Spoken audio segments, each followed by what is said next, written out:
Greetings, detoxifiers. This is Daniel Penny, live from Cape Cod. I'm talking with my good friend and new collaborator, Amy Westervelt, and we're excited to share some news with you. We're going to be working together on a new season of Non-Toxic/Drilled. Amy is one of the most influential and I would say one of the best climate journalists in the podcast space. She's been doing this for a long time, and she's one of the reasons that I started this podcast. And I couldn't be more thrilled to be working with her on a new special mini season. Amy, welcome to Non-Toxic. Thank you. I'm so excited. Daniel, can you tell us a little bit about what were you working on before you got into doing a podcast? Were you writing about this stuff? Is that what prompted the podcast idea? What was going on? Sure. I've had kind of a circuitous route, I guess, in all of this. I'm mostly thought of myself as a writer. I started my career more in the cultural criticism space. I was writing a lot for like the Boston Review. I had a kind of big early essay about Milo Yiannopoulos and the aesthetics of fascism back in like 2016 or 2017. I don't know if anybody remembers him, but I do. Yeah. It's wild that he's kind of like out of the picture. I feel like his brand of stuff is kind of mainstream now almost. It is. He's nowhere in sight. He was ahead of his time. I think the problem was that he spoke openly in defense of pedophilia, and that was a bridge too far for even, the genocidal maniacs of the far right. Pedophilia is something leftists do, Milo. I'm sorry. Yeah. Oh, God. But so I was doing a lot of cultural criticism around kind of politics, the internet, and I was also writing about art and fashion. And I'd always had an interest in sustainability and was increasingly trying to take my fashion writing in that direction. I had a good friend, Emily Chan, who's the sustainability editor at British Vogue, and I was writing things for GQ, and I felt like, well, why can't I do more of that in her mold, essentially? But I kept getting rejections from editors. So like, oh, guys don't care about this. Like, nobody's reading this. And I got pretty annoyed with that line. I felt like that couldn't possibly be true, that like male readers were just totally uninterested in any discussion of the climate crisis. Or that's really interesting. Wow. So this is like kind of the GQ standard men's magazine stuff we're saying. Yeah. Like, nah, that's really interesting. Wow. And I was coming back. I was on a train back from like a London Fashion Week event, and coming back to Cambridge, where I was living at the time. And I just thought, like, this can't be all there is. This is not really what I set out to do, and this isn't what I care about, and I need to do something else. And if editors are telling me no, then I need to just strike out on my own and kind of get back to my roots a bit as a critic and essayist and someone who thinks about culture more broadly and deeply than I felt I was being paid to do at the time. So yeah, I thought, okay, I care about climate. I think other men do, but I think the conversation, especially at that time, it felt like all of the people that I was talking to about it were women. And that, especially like in the sort of fashion sustainability space, it was a very female dominated space, at least in terms of who was talking. It didn't mean that the people who actually had the levers of power were all women. In fact, I think it's the opposite. But in terms of who the faces were, and I thought, like, oh, that's interesting. Like, what's that about? How did Drilled come about? I've heard you tell this story before, but for listeners who don't know Drilled, which again, is, in my opinion, the best climate podcast out there. Thank you. With some of the most interesting and in-depth investigations, along with really thought-provoking conversations. How did that get its start? Because I think you were really ahead of the curve on that. Thank you. Well, I was a print reporter for a while. And then in maybe like 2014 or so, I was like driving around listening to NPR, and I was like, man, I wish I could do radio. And then I was like, well, I could probably find a local NPR station and like maybe learn or do something. So I looked up which NPR station was closest to me, and I emailed them. Subject line, would you like an overaged intern? And they were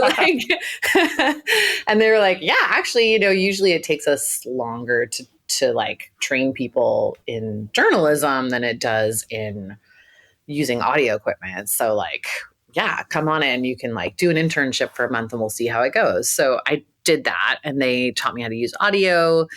And then I got hired as a staff reporter there, which was really cool because I had actually never done community reporting. I had gone straight from like, I worked at the Arts and Culture magazine, then I worked for this little environmental magazine, and then I was working for national publications. So I had not had the experience of reporting on a particular town or city. And this was the public radio station in Reno, Nevada, which is a wild place to be a community reporter.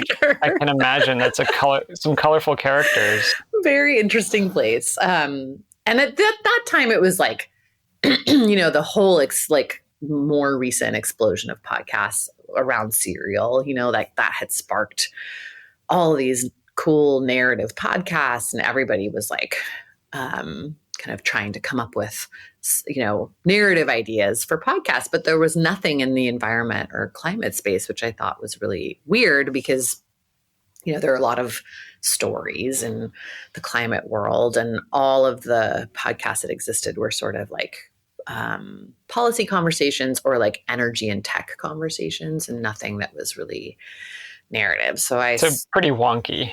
Pretty wonky. Yeah. And I was like, for me, I'm like, I'm interested in this topic and I don't want to listen to these, so I feel like we need some stories. But then actually it took me a long time to find one. So I was like, oh, maybe this is why. Cause actually, I don't know, when you're thinking through the pieces that are required for an audio story, it's not as easy as one might think to do a climate version. So I was sort of casting about for ideas, and then I was still doing print freelance stuff on the side, and I got assigned to go cover one of the climate liability cases in the Bay Area. So there's like 30 of these now, and they all sort of follow roughly the same template, which is like a town or a county or a state will sue some number of fossil fuel companies over their role in delaying climate action, because the argument is that has made it more expensive for cities and states to adapt to climate change. Mm-hmm. It's like resulted in a specific cost increase in what it takes to like run the municipality or the state, and that therefore these companies should pay their fair share of that bill. Not the whole bill, but like some percentage of it. Like, so that's the argument. Lied about climate, and then we allowed like something, some houses to get built near the shore. Exactly. And now like we're going to have to move them all, 300 feet back and build this dike. And if we'd never built them to begin with, like we would have been better off. And that's expensive. Or like, we're going to have to build a massive seawall that costs $5 million and we don't have that in the budget. So like, why should we have to pay for it? It's that kind of thing. So in the Oakland and San Francisco case, there was a judge who apparently is like well known for this. Like he likes to request these sort of like learning hearings because he likes to dig into the details of the cases that he's on. So he had requested a climate science tutorial, and people were calling it like the Scopes monkey trial of climate, which it was not. But he had asked for both attorney teams to basically present like a history of climate science kind of tutorial, because he wanted to understand, who knew what, when, and what they did with that information. So I went to go cover this, and I like got there early so I could get in the courtroom, and it was like this, and that I was like, oh, this is it. I'm going to do a true crime podcast about climate, because it was like every character was there. You had this eccentric judge, you had these oil company lawyers who were like, I actually caught them chuckling about how the environmental lawyers were staying at like a cheap motel. It was like, I was like, wow, just twirl your mustache while you're at it. And then like the scientists were testifying, and they were, being very like wonky and goofy. And there were activists there in their like Exxon New t-shirts. And it was just, I was like, oh, okay, this is like, I think the story that will work. And I had also for a while at that point been really feeling like the Exxon New reporting that Inside Climate and Inside Climate News and the Los Angeles Times and Columbia Journalism School had done, where they reported on a bunch of internal Exxon documents from the 70s and 80s, where the company's scientists had been warning executives that, global warming was going to be a big issue, that fossil fuels contributed to it, or were the main contributor to it. And that, they were going to have to like adjust their business model. And then, that science really just got kind of buried for 2 decades. I really felt like that reporting was explosive, but had not, for whatever reason, like really made it outside of people who care about the issue. Yeah, it did not take root in the public consciousness. Yeah, for as like really mind-blowing as it was, I was like, wow, like people. So I thought, well, maybe if people can hear, because by this point I'd been doing audio for a while, and I had sort of like realized that certain things really do land better when you hear them versus reading them. And it sounds counterintuitive, but I actually felt like documents might be that way, that if you could hear someone reading a particularly explosive piece of one of these documents, that it might actually sink in more. And that if people could hear the scientists themselves, because some of them were still alive, talking about this stuff, that might actually like fit better. And I felt like climate's really complicated, or can be really complicated, and putting it in a narrative framework that's very familiar to people, like true crime, seemed like a good way to maybe help people understand the story better. So I pitched this idea to like all the big podcast companies, media companies, whatever. And they all were like, there's just not a big enough audience for climate stuff to justify like the budget that would take. And wow, this sounds like a familiar story. I know. When you were talking, I was like, oh, interesting. I just was convinced, and similar to you, I was like, I just think they're wrong. Like, I think there is an audience, and I think there's something here. So I'm just going to make it. I went and got a small grant from this Institute for Sustainable Development or something like that. And they funded like a, pilot first season, but it was like enough to hire, to pay the audio engineer, but that's it. So I did it like after work and tracked at night in my car and all that stuff. And then it was just me and my audio engineer, who was also a musician, who composed all the music for the first season as well, David Whited. And we put it out.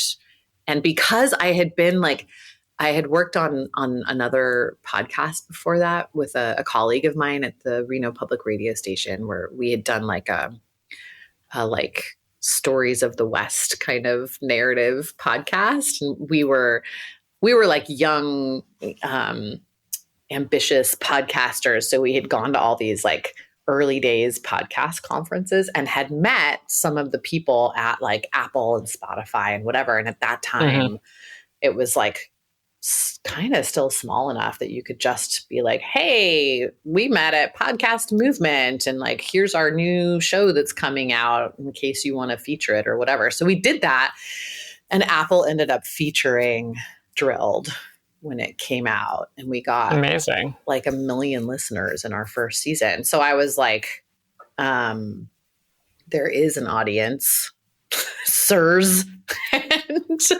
But initially, I was only ever going to make that one season. I had no intentions of like starting a whole new podcast, let alone like now Drilled has become like we do print reporting, we do multiple podcast seasons, lots of partnerships. It's a whole job. Anyway. And I did feel like hearing the Exxon scientists helped, and having it framed in that way helped. It really there was actually a huge explosion in other stories after that really painted the climate crisis as like an intentional crime that had been done and not this like, oh no, kind of thing. So I feel like it helped people kind of, understand that it was a justice story and not like an energy and tech story or just a politics story. So I want to know a little bit about, since this first season, you said Drilled has been doing print stories, you've done other investigations, just like, for listeners who are curious, because there are a lot of seasons of Drilled. They really are. What are some of the greatest hits? I like all of our seasons, but I like our Guyana season too. I was about to say, that might be one of my favorites. Yeah, I really like that one. Crude. Yeah, Light, Sweet, Crude. So that one is like about the oil boom in Guyana, which is this tiny South American country that is now like has an enormous amount of global power because there was a big oil discovery there. God, I guess it's like maybe 10 years ago now. And Exxon is there. There's like a big fight between Exxon and Chevron over it right now because Chevron bought the company that owns like part of the stake in that project. And then Exxon tried to block it because I guess part of the contract on that project was that like if one of the partners was like going to sell their stake, that the other partners got first dibs. So Exxon is like, no, we don't want Chevron to have in on this. So have they actually started building the rigs? Have they drilled? Oh yeah. They've been shipping oil from there for a while. And the thing that like, the two things that really interested me in that project was first that I got a press release about this Guyanese lawyer who had filed like 7 lawsuits to try to stop this project. And she had a really interesting background because she had actually worked as in-house counsel for BP previously. So had this very interesting like, oil lawyer turned environmental lawyer kind of story. Wow. Yeah, she knows how the sausage is made. Yeah. And then the other thing was that that Exxon said in a press release that they were expecting this project to outpace the production in the Permian Basin, which is their biggest oil field in Texas, within like 5 years or something, like a really fast timeline. And I was like, wow, how are they going to do that? And then the more I dug into it, it was like, okay, because I was like, oh, is there some new drilling technique? Like, is there some technological advance here? And more and more, it just seemed like that it was a total lack of oversight that was allowing them to move very quickly. So that was interesting. And then Guyana has like this kind of storied history in environmental conservation. Like their number one industry before the oil stuff was ecotourism. And, it was like, wow, what's it like to become like a new oil state in 2020? When Guyana itself, like 90% of the population lives along the coast, which is expected to be underwater in 15 years, 90% of their population. And what they were saying was that they basically needed the oil money to deal with climate adaptation. I was like, that's such an indictment of the international climate So perverse. process. That's so interesting. And then this year, we've got a bunch of cool seasons coming too. Let's talk about what we're planning for this crossover season. What are some of the things that you're seeing right now that you're like, oh yeah, this is where I thought this trend was going, or I don't know, that are just piquing your interest in this area? I mean, I think for this season, the kind of central node is going to be the re-election of Trump. It's kind of an inescapable fact that I thought I thought Trump was going to be in the rearview mirror, like especially once Biden dropped out. I kind of thought, this is the end of non-toxic. Kamala will be president. Oh, you sweet summer child. I'm just kidding. It's like, who's going to care about this? These internet chuds are going to go back into their hole. But obviously, that's not what happened. And I think the sort of the twin forces, I mean, there are many forces that animated Trump's rise, but I think two that are of particular import are the kind of masculinity grievance politics of the right. And then also like fossil fuel money. He made a deal at Mar-a-Lago where he said, give me $1 billion. And I'll make your dreams come true. And they did. I know. It's really something. So I think that,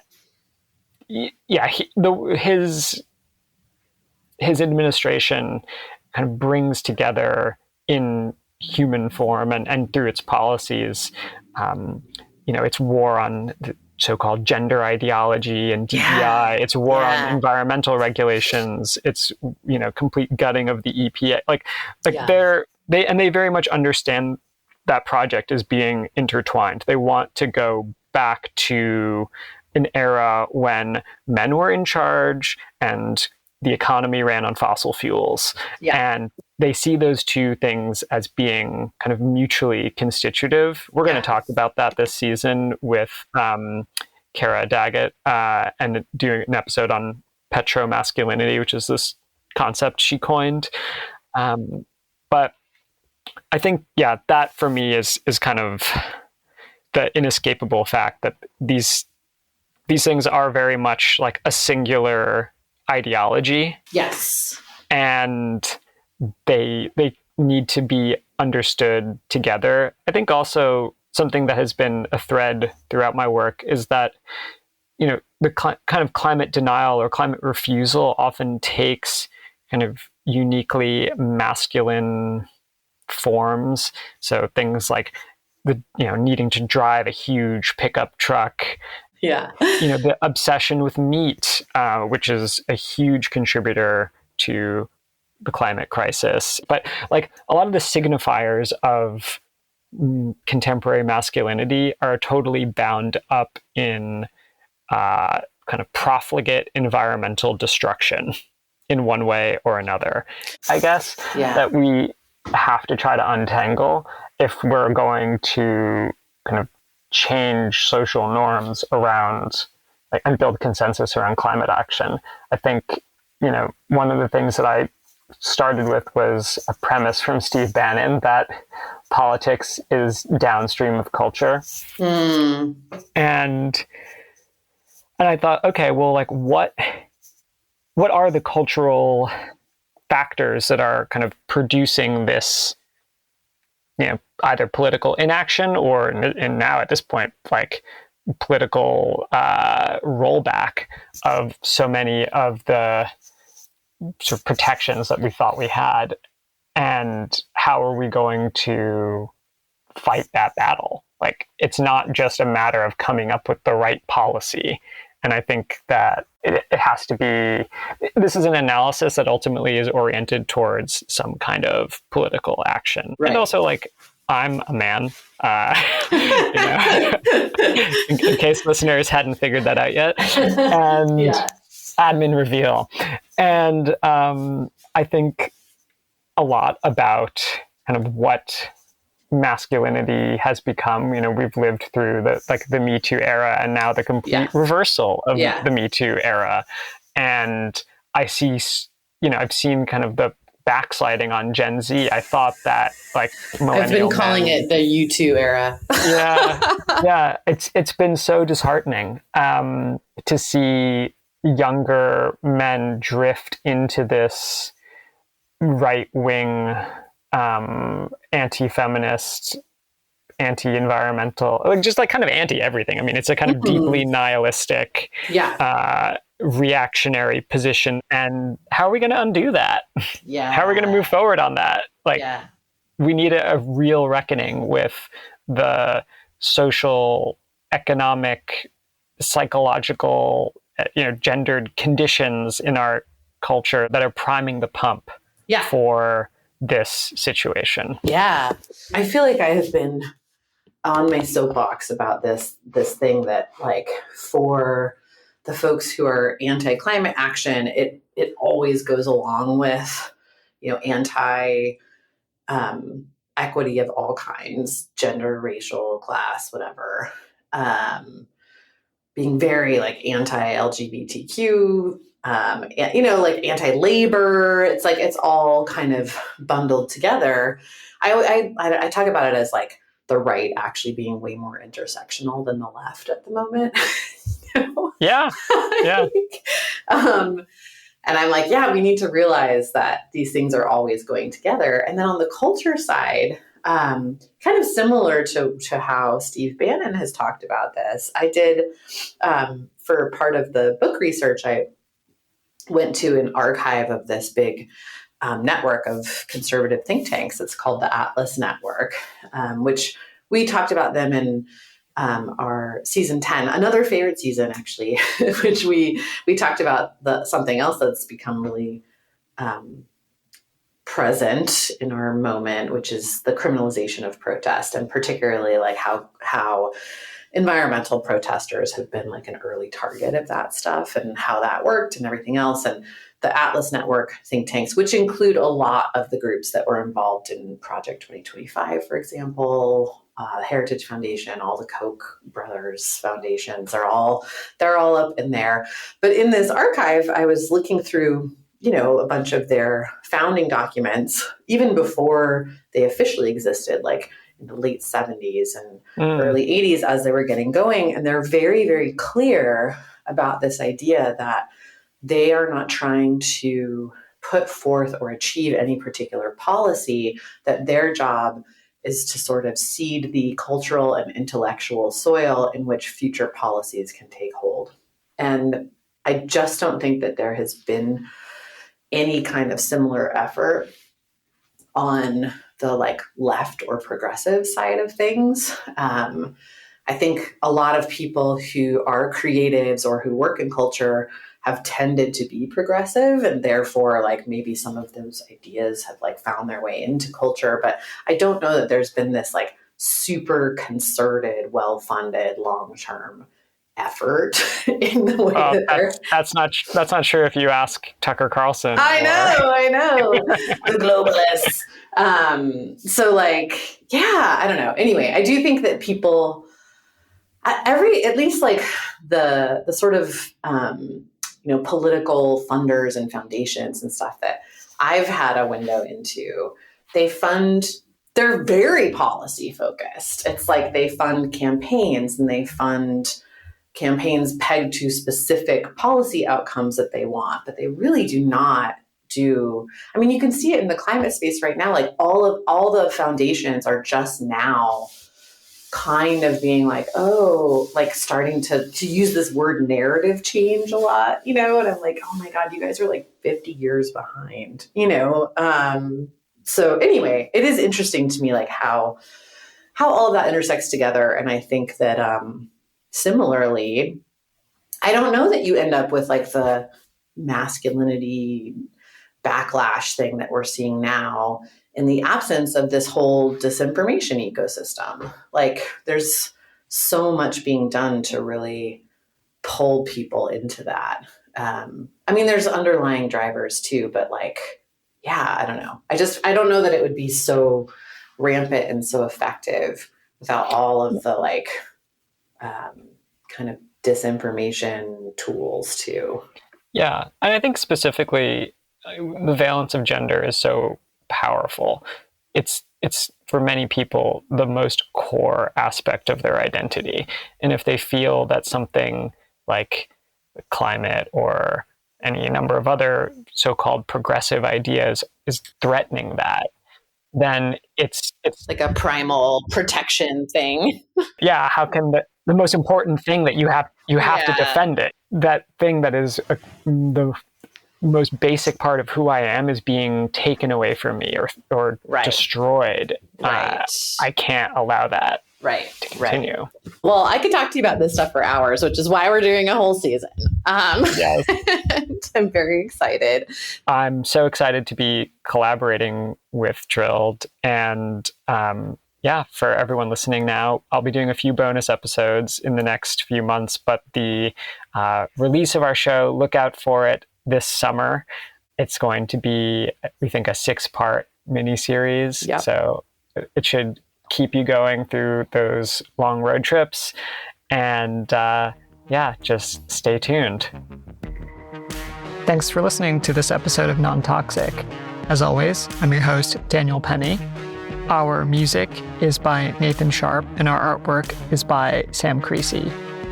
To support the show, you can go to patreon.com/non-toxic-podcast. You can also find us on Substack at the Non-Toxic newsletter. We'll be bringing you more bonus episodes, and stay tuned for the mini-season Non-Toxic Drilled collaboration coming soon.